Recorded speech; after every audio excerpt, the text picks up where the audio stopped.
In this video, Jacalyn Glaubitz is going to be going over how to deal with grief and loss in our lives. During this time of COVID, we all are going through grief and loss in some way. I mean, we've lost the ability to just simply live normal lives.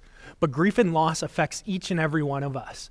And so I hope that you'll stay tuned for this video because Jackie is going to give us some very practical information when it comes to grief and loss in our lives, what that cycle looks like, and give us some helpful tips in navigating through to get to the other side. Well, welcome to the series, Stepping into the Reality of, a series designed to take a look at life through the lens of COVID-19. This session is entitled, Stepping into the Reality of Grief and Loss. Experiencing your loss. The purpose of grief work is not to get over your loss, but to adjust to its consequences and help you restore your balance. Throughout this presentation, we will look at all types of loss, the grieving cycle or stages. We'll identify different types of grief and how COVID-19 has increased our losses and affected our grieving, and why we have to say hello again to our losses before we can say goodbye. Before I start this session, let me introduce myself. My name is Jacalyn Glaubitz. I'm a psychotherapist with a master's degree in psychotherapy and spirituality. I'm a wife, a mom, a grandma, a life skills coach, and a mental health and wellness counselor. I love road trips, photography, dogs, coffee, lots of coffee with friends and family, and I have a business called The Art of Healing, where counseling and the hard conversations go hand in hand. My husband Bill and I have just recently returned from Mexico. Actually, a year ago today we returned, and we were blessed to run an addiction center for men down the Baja Peninsula. Working cross-culturally has really been interesting and challenging and rewarding for both of us. Grief. We're going to take a look at grief and loss here. We're going to go through their definitions. Grief is the response to loss and affects many aspects of the individual, including their physical, emotional, behavioral, cognitive, the thinking, and social and spiritual self. It involves adaptation to the loss, and as loss often threatens our beliefs about the world, it takes time to readjust.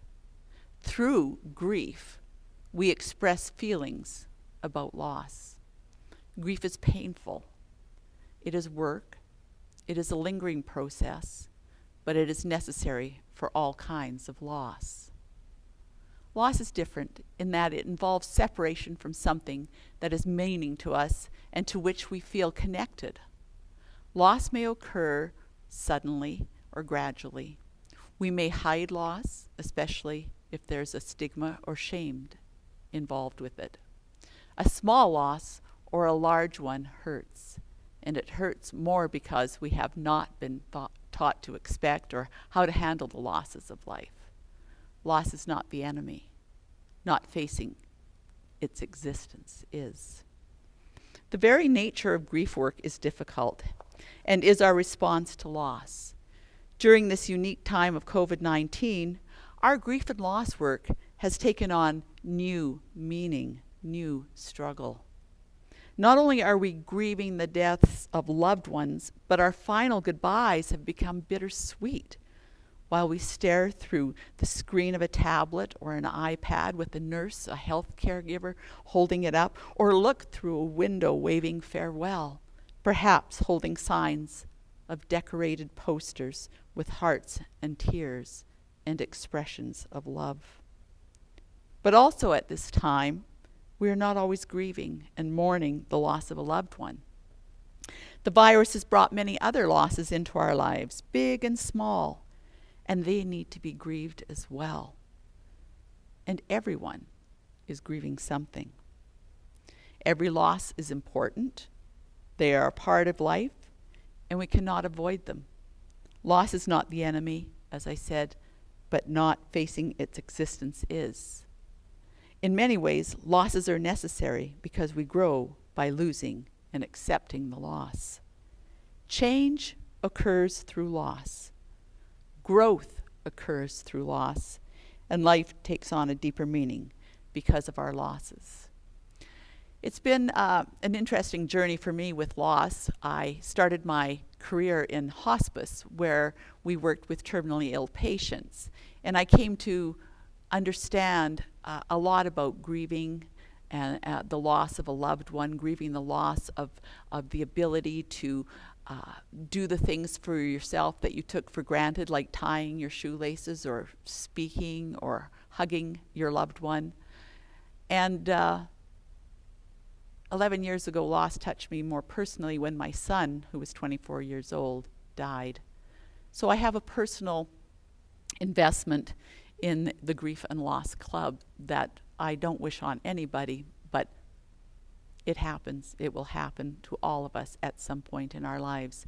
And there are many things that we need to do and understand about it. The better you handle your losses, the healthier you will be, and the more you will grow.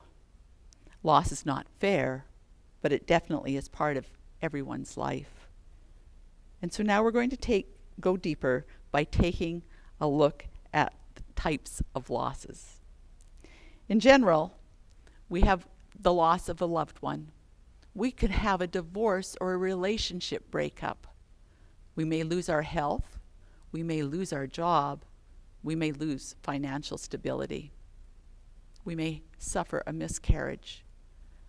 Retirement brings the loss of getting up and going to the job and hanging out with those people that have become like a second family to you.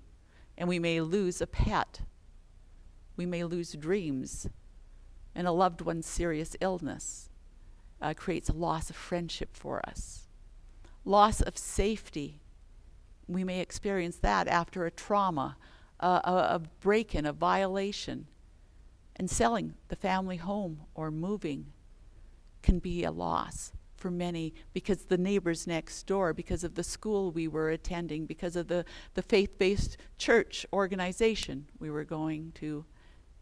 And some will experience a loss of faith in their lifetime. In general, losses can be categorized as death or non-death, as we saw in death of a loved one, or anticipated loss, such as terminal illness or divorce. Disenfranchised loss is the grief that the person feels when they incur a loss that is not or cannot be openly acknowledged, publicly mourned, or socially supported. And this could include a child who suicides. Ambiguous loss is a loss that lacks clarity or certainty. That's when somebody goes missing in our life. We have no closure on that. Or dementia, perhaps, our loved one suffers from. And then there is non-finite loss, referring to loss that gradually occurs over the lifespan. This could be disability, dementia, infertility, and just those aging losses. Loss can also be categorized as major or minor loss. That could be death is major, or the loss of a driver's license is minor. Primary or secondary loss. That could be cancer, which is the primary loss, but the loss of ability because you have cancer becomes your secondary loss. Internal versus external. External losses can challenge internal ways of thinking about ourselves, our appearance, our body image, our gender, and can lead to serious grief reactions. And chosen or imposed losses. These are losses that can result from our own choices, such as moving to a new country or being imposed by fleeing a country due to persecution.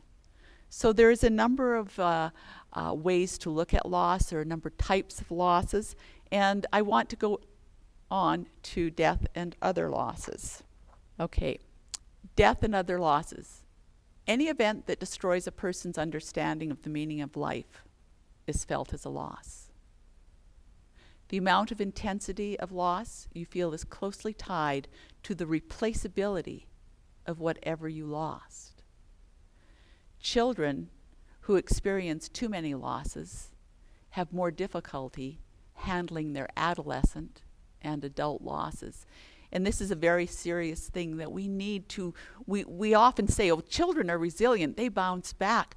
But children need to move through the stages of grief so that when they become teenagers and adults, that it doesn't come back to challenge them.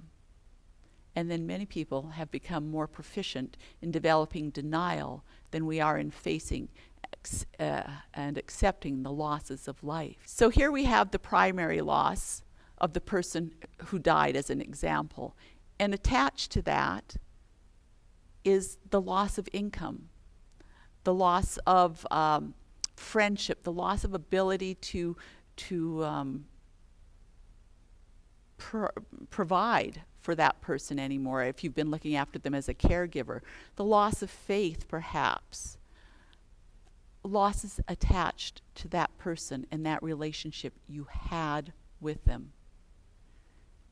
So when we speak about grief and loss, we need to see that the losses are such that grief surrounds them, that we grieve properly all the surrounding areas, the secondary losses of the primary loss. Types of grief. Normal grief, anticipatory grief, delayed grief, complicated grief, disenfranchised grief, chronic grief, distorted grief, cumulative grief, prolonged grief, exaggerated grief, masked grief, traumatic grief, collective grief, inhibited grief, abbreviated grief, and absent grief. And I know what you're saying. You're saying good grief. How many are there? Anyways, there are a number of factors that influence our experience of grief. And these include previous life experience, religious and philosophical backgrounds. Spiritual beliefs can be very protective. Behavior modeled by your family of origin. So let's take a look at the family of origin. How was grieving handled in your family? You know, many cultures and families of other cultures, wailing and crying and, you know, walking down the street in front of and behind the casket, and that is such an amazing way of grieving for some cultures. It shows people, they come collectively together and they share their grief and they support and encourage each other. There are others that have quiet services, private services. Some are big funerals, some are small, some want flowers, some want music, some want pictures to commemorate the life of that person they're grieving. However you want to grieve, that person is personal, and you are in charge of that. You need to take charge of that for your comfort. Gender. Men and women may express or process grief in different ways. As a generalization, men through action, and females through talking and expressing motion. So I think that's fairly accurate. I think men, you know, somebody dies and men will go out for a drive, or men will be digging in the ground or doing something. But women will be around the table having a coffee, having a tea, and they will be talking about the person who died, their memories, and processing it that way. How we grieve is affected by our current mental and physical health status. How are we feeling? Are we, you know, all of a sudden our loved one is gone, or we've lost financial support? How are we going to go on without that support, physical support of our loved one, financial support, or whatever it is? How are we going to go on? And so depression, anxiety, fear, woundedness, brokenness become part now of your mental health issues and compound them. And you need to seek help for that. Grief can be compounded by a biological issue where if there's been a history of past depression or addictions and trauma, that you will turn to things that are unhealthy for you, and that will cause concern for those people that you work with, that love you. And then we need to look at what available supports are there for the individual. Are there social workers? Are there friends? Are there neighbors? Are they isolated? Do they have a good active community? What is it like for them? So there's many things that we have to take a look at where grieving is concerned. So here's the stages of grief and loss. Now, Elizabeth Kubler-Ross, grief cycle.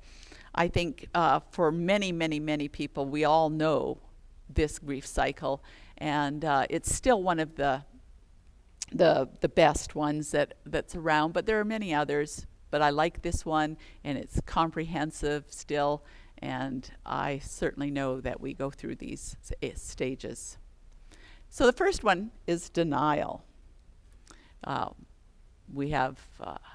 We're confused, and we have fear, and there's shock, and you just don't want to acknowledge it, and no, it didn't happen.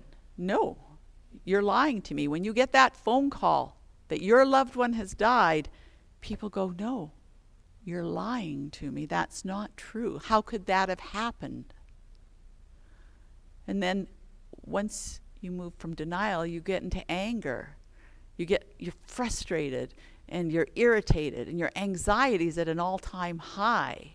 And you lash out at people, and you're angry at yourself. You should have been there. I should have been different. And there starts to becoming a blaming thing. If I'd been there, if I'd done this, what if? What if? We cannot live our lives in what ifs, because it will not have an answer. And then after anger, we feel depression. We feel overwhelmed, and we feel a sense of helplessness. We feel that we want to flee, and we feel hostile. We're still angry, but now it's more of a hostile, and you lash out at people at work, and you can't seem to find a structure or a routine in your life, and so that's overwhelming, and you just want to leave. I just want to leave. I just want to go on a trip. I just want to do this.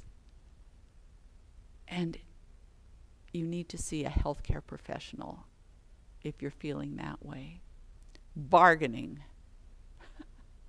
Bargaining is an interesting one, because, it's like, well, Lord, if you could have just made it me, or, I would have done this, or you struggle to find meaning in it, and you are starting to reach out to others and talk to them about it, but it's always coming back to you.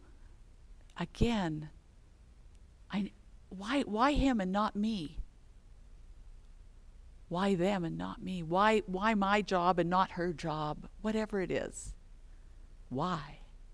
Struggling to find meaning of this loss in your life. And eventually, in this grief cycle, you get to acceptance. You find meaning. Your life changes, and so does the meaning of it. And you go forward. It's not as much of a struggle anymore.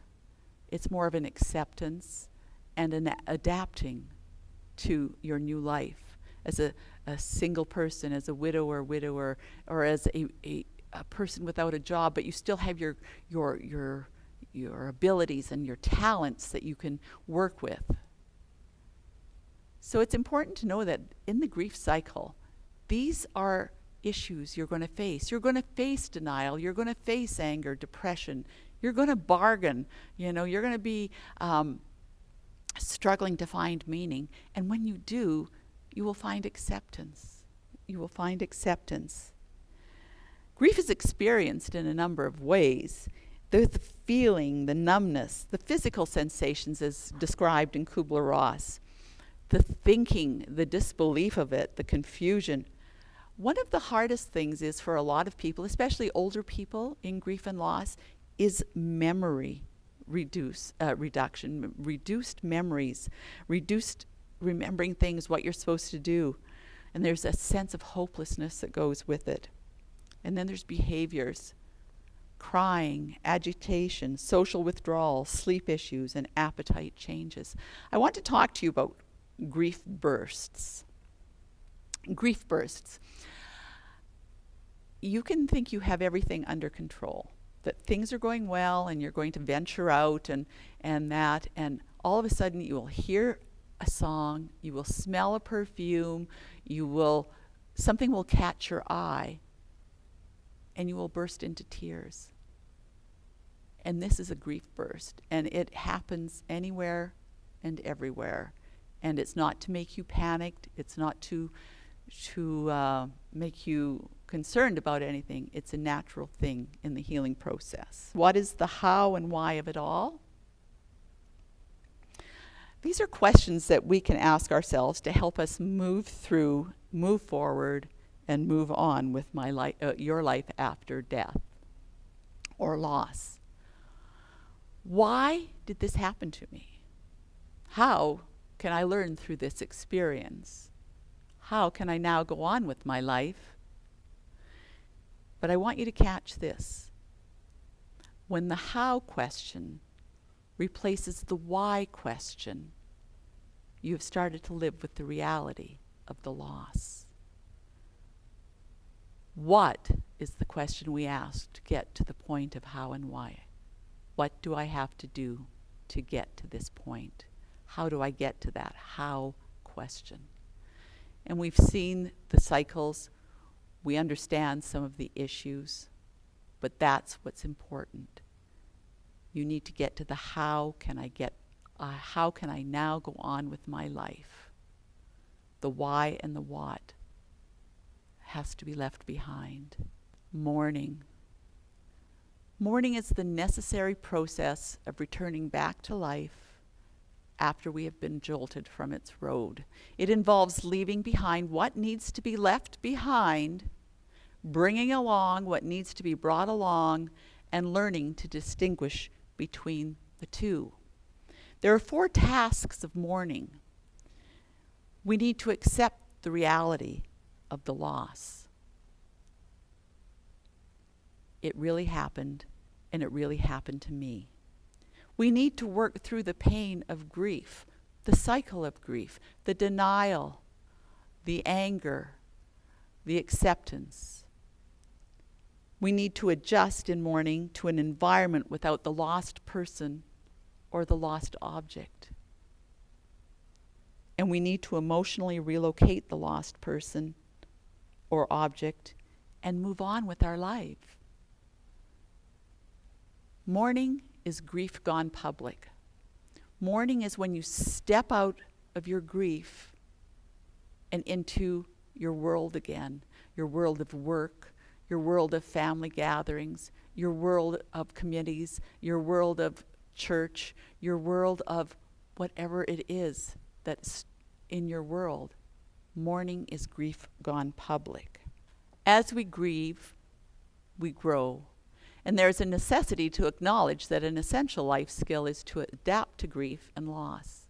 We need to learn how to reconcile and resolve losses in our lives in order to continue to grow, move through, and move forward into our new normal. There are many ways that we can process moving through and moving forward into our new normal. One of the best ways is journaling. You need to write about your experience. You need to write about your feelings. You need to see if there's patterns in your life that you need to look at that have developed since you've lost your loved one or lost your job or lost whatever has been meaningful in your life. You need to work with a therapist or counselor. I have to say, and perhaps I'm biased, but working through grief and loss with a therapist is essential to help you get your point of view back, to help you adapt and accept what has gone on in your life. especially if there's children involved. You need to take time to understand the grieving process, realizing that it is normal to have positive as well as negative feelings about the person you've lost or the object you've lost. There are many expressive techniques. You can take up painting, you can go to art therapy classes, you can do pet therapy, and you can do music therapy. There are many ways you can express your grief. You know, if you express it through journaling, but maybe you could do a collage. I know women and men who have made up different things in tribute to the people they've lost, whether it's a child or a spouse or a sibling or a parent. They've sewn ties into quilts, and they've made beautiful picture collages. Most of all, you need to be patient with yourself. Grief process is not something you can rush through. It can take anywhere from 18 months to 2 years. And I'll share with you that the 3rd year is the lonely year, because you've adapted and you have accepted, and now you're moving forward into your new normal, and you're having to add and subtract so many things into your life. But I just want to end quickly here. I want to talk to you about quicksand. Do you remember the old-fashioned movies, you know, and the guy would, the bad guy, of course, would fall into the quicksand, and the more he struggles, the quicker he sinks? Well, in quicksand, the worst thing you can do is to struggle. But if you lie back, put your arms out, and relax, a bit like acceptance, you remain afloat. It doesn't come naturally, as your instinct is definitely to struggle. But the aim is to quit the struggle and lower your suffering. So thank you for being with me this morning. It was my privilege to talk to you about grief and loss. What I would like to say is that grief and loss is a very personal thing. It's a very personal experience. And for children especially, it is very important to make sure that they grieve appropriately. And for adults, it's very important that you work through your grief, because if you don't, there's a number of issues that can arise for you as you grow older, or as if you have your own children, or if you become a grandparent. There are many triggers, and there's many side effects to grief and loss. So please seek help if you're struggling in these areas. Thank you very much. Thank you for watching this video. I hope you got something out of it. Please click the subscription button below if you enjoyed this video, as we'll be updating regularly throughout the course of this year with new mental health videos to help you on your journey to better mental health. Additionally, in the box below, if you're needing more help when it comes to it, there's a bunch of resources listed down there, different numbers, different agencies around the Wetaskiwin community that can help you. Our website is also there, lighthousefellowship.ca/mental health. You click on that link and you go there, and if you scroll down, you'll see a contact us button. If you click that, you can fill out the form, and that will get sent to us, and we will work with you in looking at getting you counseling, treatment, whatever the need is in your life, in helping you move toward better mental health. So once again, thanks so much for checking out this video, and we hope that we can help you on your journey toward better mental health in your life.